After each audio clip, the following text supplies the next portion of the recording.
Fala pessoal, nessa aula eu vou apresentar para vocês algumas das principais prescrições de projeto que são utilizadas para estimar as principais ações verticais que solicitam os edifícios. Nesse vídeo eu vou falar sobre algumas generalidades, alguns conceitos básicos e vou mostrar as recomendações normativas. Em seguida, em um outro vídeo, eu mostro para vocês como a gente faz para calcular as ações horizontais, principalmente a ação do vento, e por fim a gente faz uma análise de um edifício real, para poder colocar em prática tudo isso que a gente vai ver ao longo dessas duas aulas. Beleza? Então vamos lá. Entende-se por ação tudo aquilo que altera o estado de tensão e deformação na estrutura. Diversas ações, portanto, podem produzir efeitos significativos na edificação, só que nem todas elas são necessariamente decorrentes de cargas aplicadas diretamente no edifício. Alguns esforços adicionais podem surgir devido a outros efeitos, como por exemplo, a retração do concreto, que representa a diminuição do volume do elemento devido à saída da água retida no seu interior, pode provocar o surgimento de deformações ou esforços adicionais na estrutura. Ainda com relação às propriedades dos materiais, nós podemos citar ainda a situação do concreto protendido, em que a pretração aplicada na armadura induz um estado de tensões e deformações no elemento. Só que além de particularidades do material, nós podemos ter ações decorrentes do processo construtivo. Afinal, inevitavelmente haverão erros que provocam desvios geométricos, como mau posicionamento dos elementos, distorções da forma, como por exemplo, a perda de retilinidade do elemento, ou ainda o desaprumo, que podem também gerar esforços adicionais. Portanto, a definição de todas as ações que devem ser levadas em consideração no projeto estrutural depende, obviamente, da natureza da obra, mas também depende do material que foi empregado na estrutura. Nessa aula, no entanto, nós vamos nos limitar ao estudo das principais ações verticais em edifícios, que são decorrentes do peso da estrutura, do peso dos elementos construtivos e das ações geradas pelos usuários durante o uso da edificação. Aí, quando vocês forem cursar as disciplinas de projeto que tratem das especificidades de cada material, vocês verão esses outros tipos de solicitação que eu mencionei. Tudo bem? Bem, pessoal, lá na física, quando vocês foram introduzidos ao estudo da dinâmica, vocês viram que as forças podem ser classificadas em dois tipos. Em forças de campo, ou forças de corpo, e em forças de contato, ou forças de superfície. A força de corpo ocorre à distância, isto é, ocorre quando um corpo exerce uma ação sobre o outro, sem o contato físico direto entre eles. As ações de origem gravitacional, que são predominantes nas estruturas, são um exemplo de força de corpo ou de campo. Já as forças de contato são, como o próprio nome sugere, forças causadas à medida em que há, necessariamente, contato direto do corpo com a superfície do outro elemento. Ou seja, a carga que a laje gera na viga e que a viga gera no pilar, o pilar na fundação, são cargas transferidas a partir do contato entre esses elementos. Portanto, esses elementos que eu acabei de citar, além de estarem submetidos à ação da gravidade, o que geram forças de corpo, também estarão submetidos a forças de contato produzidas na interação entre eles.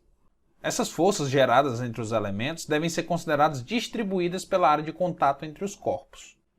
Ressalta-se, porém, que se a área de contato for pequena em comparação com a área da superfície total do corpo, essa força de superfície pode ser idealizada como uma única força concentrada. Se, por outro lado, a força for aplicada ao longo de uma área estreita, isto é, ocupar uma parte significativa do comprimento do elemento, mas uma largura pequena, ela pode ser idealizada como uma carga distribuída linear, ou seja, uma carga por unidade de comprimento. No caso da viga, nós aproximamos a carga gerada pela alvenaria como distribuída apenas ao longo do seu comprimento. Isso foi feito porque a viga é estreita, tanto que em um modelo estrutural clássico, a geometria da viga é aproximada a uma barra. Sendo assim, como no modelo estrutural a viga só tem uma dimensão, que é o seu comprimento longitudinal, ela só pode estar submetida a forças concentradas ou lineares. Ora, sem superfície não tem como aplicar a carga por unidade de área, concordam? Esse, no entanto, não é o caso da laje, que, conforme nós já vimos, é um elemento cuja geometria pode ser aproximada, sem prejuízos, a uma placa bidimensional. Sendo assim, sobre ela pode atuar uma força concentrada, como por exemplo a reação dos pilares da laje lisa, que são lajes que se apoiam diretamente sobre o pilar, ou por uma força distribuída linear, que seria, por exemplo, o caso de uma parede apoiada diretamente sobre a laje, não em cima da viga, e também pode estar submetida a uma força distribuída em toda a sua superfície, como, por exemplo, a laje de fundo de um reservatório, em que a água vai exercer uma pressão hidrostática em toda a sua superfície. A ação da gravidade, que gera a força-peso, atua em todos os pontos da estrutura. Portanto, a forma do carregamento oriundo do peso irá acompanhar a geometria do elemento. Nas lajes, então, seu peso próprio deve ser assumido e distribuído ao longo da sua área. Então, enquanto lá nas vigas nós tínhamos cargas distribuídas por unidade de comprimento, forças em kN por metro, as lajes usualmente estarão submetidas a cargas em kN por metro quadrado.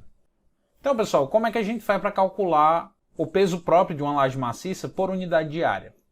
Bom, o processo é muito simples. Se nós conhecermos o material que é utilizado na confecção da laje, como por exemplo o concreto armado, nós podemos ter uma estimativa do seu peso específico.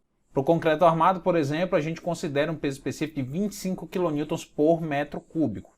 Se nós desejássemos obter o peso dessa laje, bastaria a gente multiplicar esse peso específico pelo volume da laje, concordam? Aí nós teríamos esse peso resultante em quilonewtons.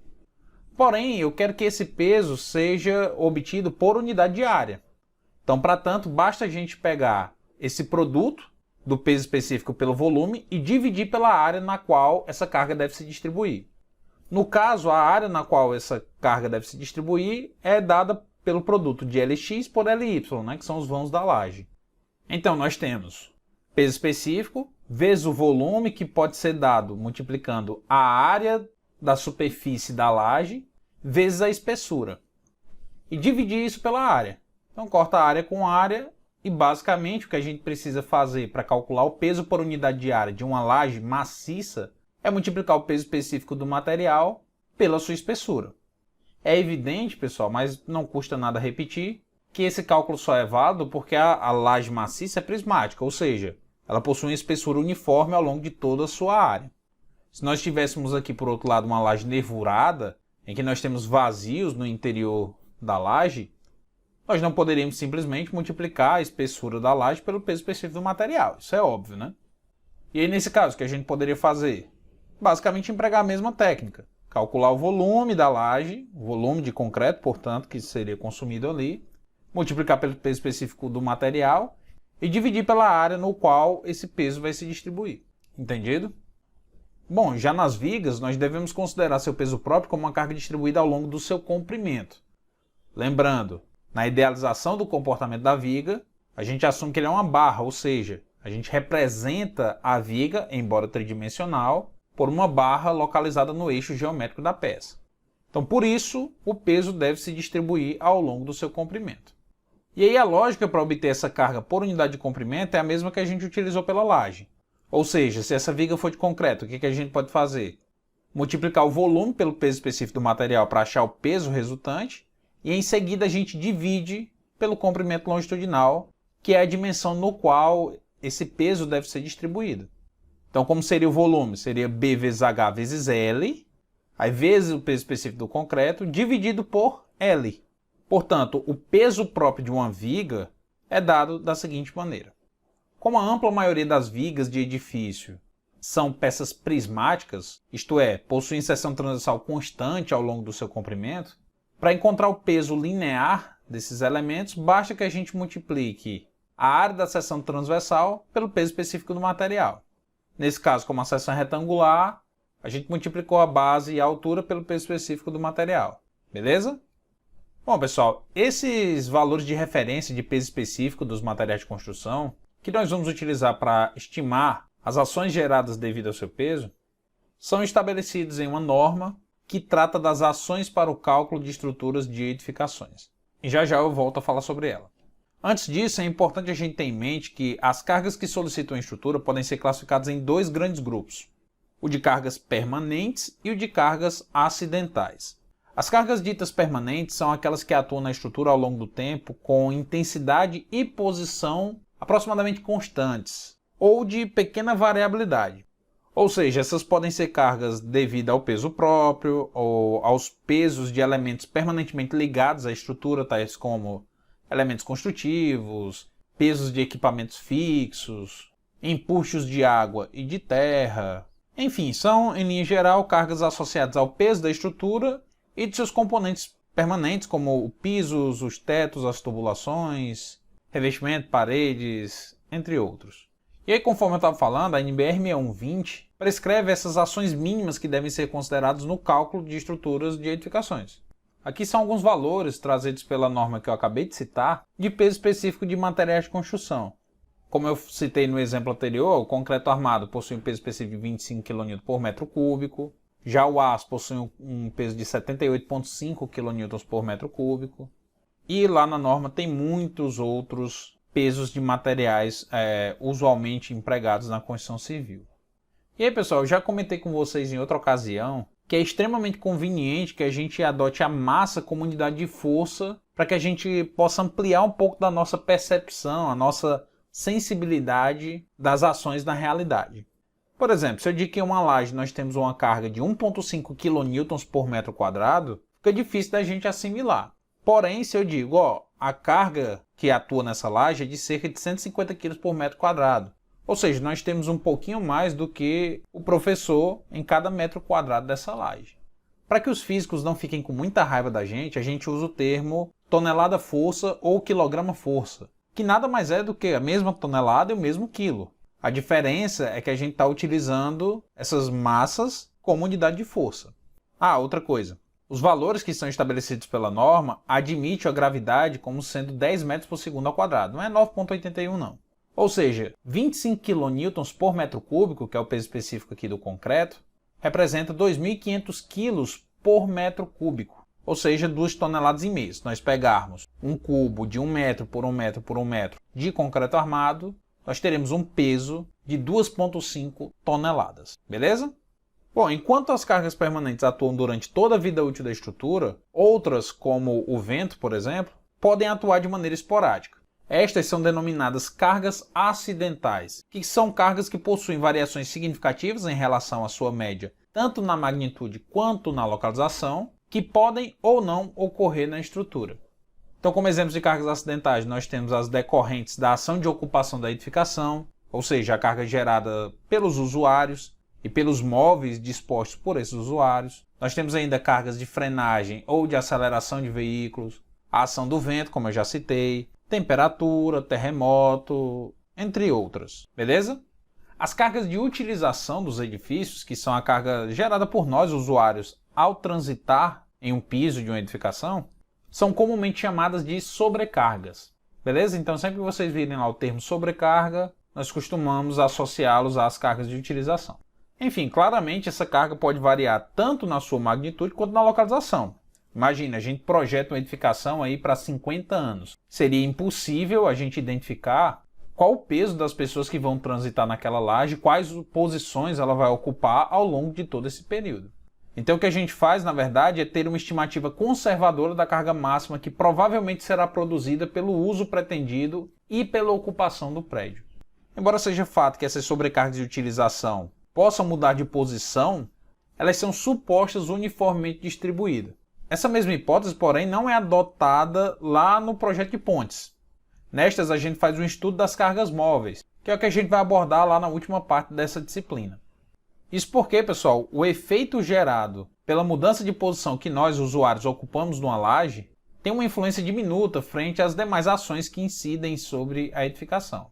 Já numa ponte, que geralmente tem uma elevada extensão e está submetida a cargas móveis de elevada intensidade, né, a carga de um caminhão, por exemplo, nós não podemos adotar essa hipótese que essa carga variável seja uniformemente distribuída na estrutura. Beleza? Eu vou retomar essa discussão com vocês quando a gente estiver estudando as cargas móveis. Bom, esses valores da sobrecarga de utilização dependem do propósito para o qual o edifício está sendo projetado, conforme pode ser visto aqui em alguns casos nessa tabela que foi extraída da NBR 6120. É evidente, pessoal, que não tem como a gente estimar com precisão as cargas geradas pelo usuário ao longo de toda a vida útil da estrutura. Então, o que a gente faz é recorrer a projeções estatísticas. Esses valores que estão presentes na tabela são valores que possuem de 25% a 35% de probabilidade de serem ultrapassados no sentido desfavorável em um período de 50 anos. Beleza? Embora, pessoal, nós tratemos essas ações variáveis, como o vento, que a gente vai ver mais à frente, e as cargas de utilização como sendo estáticas, é necessário realizar uma análise dinâmica quando a carga variável induzir uma resposta dinâmica significativa na estrutura.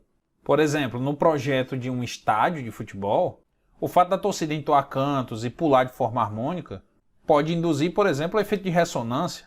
Então, dependendo das particularidades da obra, ou a gente faz uma análise dinâmica específica, ou a gente pega os efeitos da análise estática e incrementa estes com fatores dinâmicos. Nos empreendimentos tradicionais, quando a gente faz muito, a gente realiza uma análise modal, que é quando a gente obtém os modos de vibração da estrutura e as frequências naturais associadas a estes modos. E de posse desses dados, a gente compara essa frequência com a frequência crítica, que seria uma espécie de frequência natural de referência, que nós precisamos nos distanciar. Então, se a estrutura estiver na análise dinâmica, na análise modal, apresentada uma frequência natural muito próxima a essa frequência crítica, nós devemos enrijecer a estrutura para que nós não tenhamos, por exemplo, problemas de ressonância ou outras respostas dinâmicas menos danosas, mas que também são desagradáveis, como acelerações acentuadas, enfim, vibração excessiva de um modo geral. Bom, pessoal, então em resumo, as cargas permanentes que solicitam as estruturas podem ser basicamente obtidas a partir do peso próprio dos materiais utilizados, e a sobrecarga acidental é dada em função do uso e ocupação da edificação. E o peso específico desses materiais usuais de construção e as sobrecargas de utilização dos edifícios podem ser obtidos lá na NBR 6120. Além disso, como eu citei, existem outras cargas acidentais, só que a maioria destas possui normas específicas. Então, por exemplo, existe a norma para o cálculo da ação do vento, que a gente vai ver um pouco mais na frente. Existe uma norma para a consideração das cargas móveis, que são as cargas do tráfego de veículos, também tem uma norma específica para isso. Enfim, como o nosso foco é edifício, basicamente nós teremos as cargas permanentes, que é o peso da própria estrutura, o peso das paredes, dos pisos, enfim, algumas dessas cargas que eu já citei. E como carga acidental ou carga variável, nós vamos tratar aqui basicamente a ação do vento e a ação de utilização, beleza? Bem, pessoal, até então, vocês já foram apresentados como é que a gente faz para calcular a carga da viga que vai para os pilares. Afinal, vocês já fizeram várias vezes o cálculo de reações de apoio em vigas. Aquele cálculo de reação de apoio, basicamente, era o cálculo da ação das vigas nos pilares. Porém, o cálculo da ação da laje nas vigas é um pouquinho mais complicado. Lá nas aulas introdutórias, eu fiz questão de registrar para vocês que a análise estrutural de elementos planos é extremamente complexa. Tanto que, comumente, a gente recorre a métodos simplificados ou métodos numéricos para analisar lajes. Como nessa disciplina aqui o nosso foco é nas estruturas reticuladas, isto é, nas estruturas formadas por barras, eu não vou me aprofundar no comportamento das lajes. Basicamente aqui nós vamos nos limitar a entender o método que é utilizado para encontrar a carga da laje que vai para as vigas, ou seja, nós vamos nos limitar a obter as reações de apoio da laje. À medida que essa laje vai ficando mais retangular, esse efeito da bidimensionalidade tende a ser suavizado e os esforços, e portanto as reações, tendem a ser preponderantes na direção do menor vão. Em lajes mais quadradas, nós temos um comportamento de placa, porque é um efeito significativo da flexão nas duas direções. E, por outro lado, se a laje for mais retangular, nós podemos considerar que ela está submetida a uma flexão só na direção do menor vão da laje. Quando o maior vão da laje for 2 vezes maior do que o menor vão da laje, nós podemos considerar, de forma simplificada e a favor da segurança, que a laje tem uma flexão ocorrendo só na direção do menor vão. Ou seja, a gente analisa a laje como se fosse uma viga de largura unitária. Por outro lado, numa laje mais quadrada, ou seja, aquela que a relação entre o maior e o menor vão foi inferior a 2, nós temos que levar em consideração a flexão biaxial. As lajes mais retangulares são denominadas lajes armadas em uma só direção.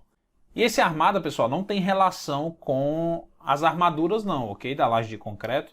É claro, na laje armada em uma direção, como os momentos tendem a ser mais significativos na direção do menor vão, a gente dimensiona a armadura só nesse eixo. Porém, toda laje de concreto tem armadura nas duas direções, mesmo que a gente só dimensione uma delas. As lajes mais quadradas, que são aquelas cuja relação entre os vãos é inferior a 2, serão denominadas lajes armadas em cruz. Nas lajes armadas em uma só direção, a gente aplica a teoria de vigas. Ou seja, a gente assume que nós temos uma viga bem larga que se apoia nessas duas vigas de maior vão. Ou seja, no nosso modelo é como se essas duas vigas menores não existissem. Já quando a laje for armada em cruz, nós teremos que levar em consideração esse comportamento biaxial e a análise será baseada na teoria de placas.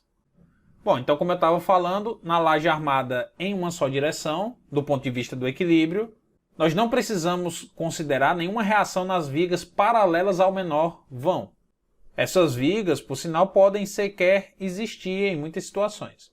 Se eu quisesse encontrar o peso resultante da laje que vai para cada viga, bastaria a gente multiplicar o peso por unidade de área, ou seja, o peso em kN por metro quadrado, por Ly, que é o maior comprimento da laje, por Lx sobre 2.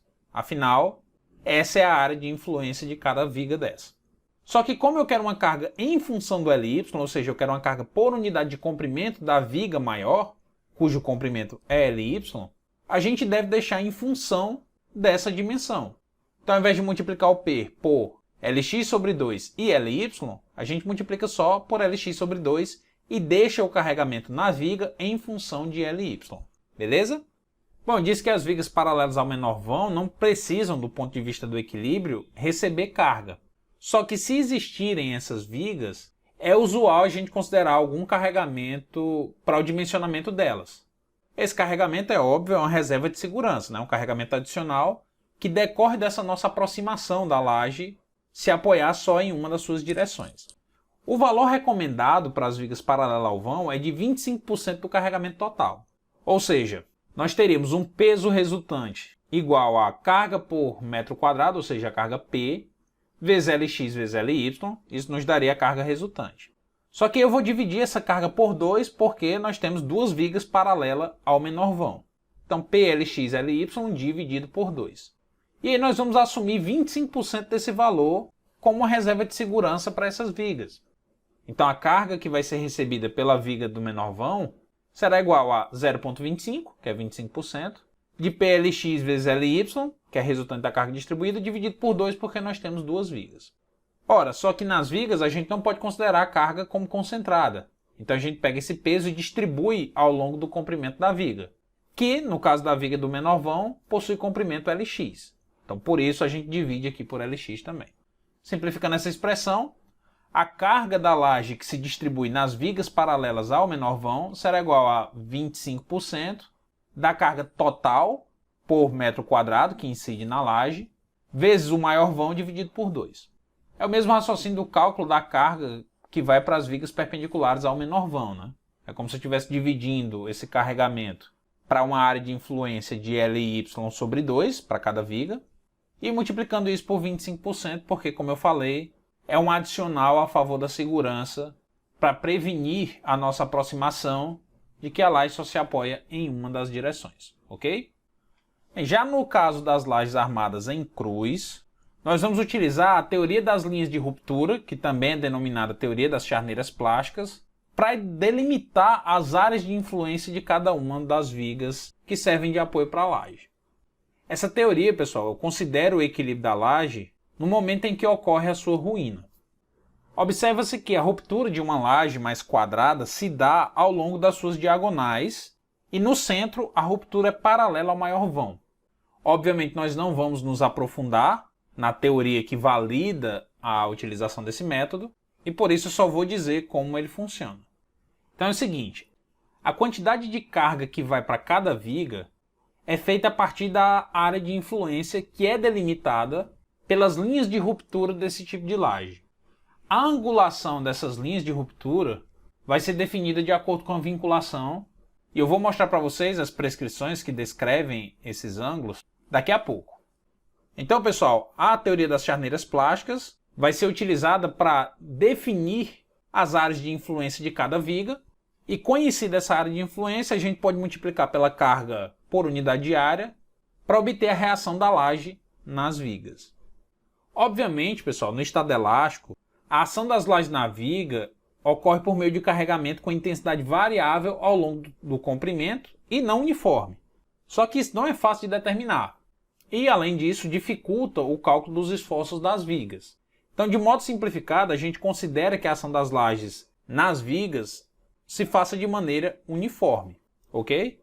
Então, por exemplo, aqui, ó, como essa área é um trapézio, nessa viga nós teremos uma carga de maior intensidade na região média, que iria diminuindo à medida que se aproximasse mais dos cantos. Porém, para facilitar o nosso cálculo, nós vamos assumir que a carga é uniformemente distribuída ao longo de todo o comprimento da viga, tá bom?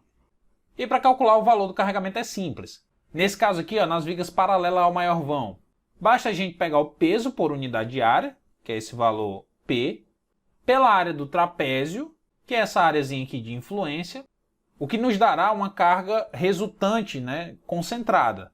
Só que como a ação da laje na viga é distribuída ao longo de todo o comprimento, porque há um contato integral da borda da laje com a viga, nós precisamos dividir esse peso resultante pelo comprimento da viga, que no caso é Ly. Agora, para encontrar a carga da laje que vai para as vigas de menor vão, a gente pega o peso por unidade de área, multiplica pela área do triângulo, que é a área de influência dessa viga menor, e divide pelo comprimento da viga, beleza? Bom, agora eu vou mostrar para vocês como é que a gente define essas linhas de ruptura que vão delimitar as áreas dos triângulos e trapézios. Para tanto, nós vamos utilizar as recomendações da NBR 6118, que é a norma que traz as prescrições para o projeto de estruturas de concreto no Brasil. Como eu disse anteriormente, as linhas de ruptura partirão sempre dos cantos da laje. Agora, a inclinação dessa linha de ruptura vai depender da vinculação das bordas ligadas a esse canto.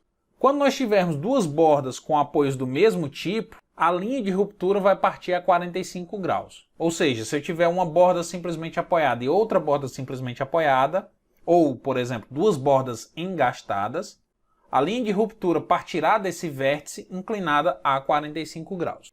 Por outro lado, se nós tivermos duas bordas com vinculações distintas, por exemplo, uma borda engastada e outra borda simplesmente apoiada, a linha de ruptura partirá desse canto com uma inclinação de 60 graus em relação à borda mais rígida, isto é, a linha de ruptura estará inclinada a 60 graus da borda engastada e 30 graus da borda simplesmente apoiada.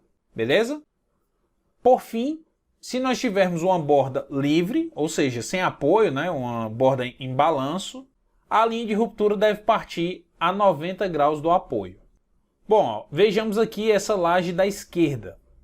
Nela, todas as bordas são simplesmente apoiadas. Então, a gente traça essas linhas inclinadas com 45 graus do canto. Se a laje for quadrada, nós temos 4 triângulos, né? Porque todas as linhas a 45 graus vão convergir no centro da laje. Porém, se ela for mais retangular, essas linhas que vão partir do canto vão convergir em um certo ponto, e a partir desse ponto, a gente traça uma reta, o que vai formar, obviamente, esses trapézios. Agora observem essa laje à direita. Nela nós temos 3 bordas simplesmente apoiadas e uma borda, essa que tem a achura na lateral, considerada engastada. A propósito, esse é um tipo de representação usual, tá bom? Assim como no apoio simples das vigas a gente faz um triângulo com um tracinho embaixo, e o engaste a gente faz uma linha reta com uma achura parecida a essa, no caso das lajes, a borda quando está contínua significa que ela é simplesmente apoiada. Borda tracejada é uma borda livre, e a borda com essa achurazinha na lateral é uma borda engastada. Os critérios para a definição da vinculação da laje, pessoal, depende do material, depende do sistema da laje. Tipo, se for uma laje nervurada, o critério é diferente da laje maciça. Então não faz sentido a gente se aprofundar nessas recomendações de vinculação nessa disciplina. Isso vocês vão ver quando forem cursar as disciplinas de concreto e de aço, tá bom? Então não vou me ater. Pois bem, aqui reparem que nesse canto superior esquerdo, nós temos uma borda engastada, essa borda na vertical, e a borda horizontal está simplesmente apoiada. Então, como a vinculação é diferente entre as duas bordas, essa linha inclinada vai partir com 60 graus de angulação em relação à linha horizontal, que é a borda mais rígida, ou seja, a borda engastada, e 30 graus em relação à segunda borda. Por outro lado, se a gente pegar o canto superior direito, nós temos duas bordas conectadas a esse vértice com a mesma vinculação. Ambas são simplesmente apoiadas. Então, nesse caso, a linha de ruptura parte a 45 graus. O mesmo acontece com o vértice inferior direito, que nós temos duas bordas simplesmente apoiadas, então a linha de ruptura parte também a 45 graus. E no canto inferior esquerdo nós temos um caso parecido com o do canto superior esquerdo, ou seja, nós temos um vértice que liga uma borda engastada e uma borda simplesmente apoiada. Então a linha de ruptura parte a 60 graus da borda mais rígida, ou seja, da borda engastada. Porque lembrando, pessoal, quanto mais rígido for um apoio, mais esforço ele tende a absorver. Por essa razão, a área de influência da borda engastada tende a ser maior do que a área de influência da borda simplesmente apoiada. Beleza? Bom, pessoal, então na próxima aula eu trago os critérios para a estimativa da ação do vento. E depois que nós soubermos como são estimadas as cargas verticais e horizontais nos edifícios, a gente faz a análise de um edifício real. Beleza? Bem, pessoal, então é isso. Obrigado por assistirem o vídeo até aqui. Um abraço e até a próxima aula.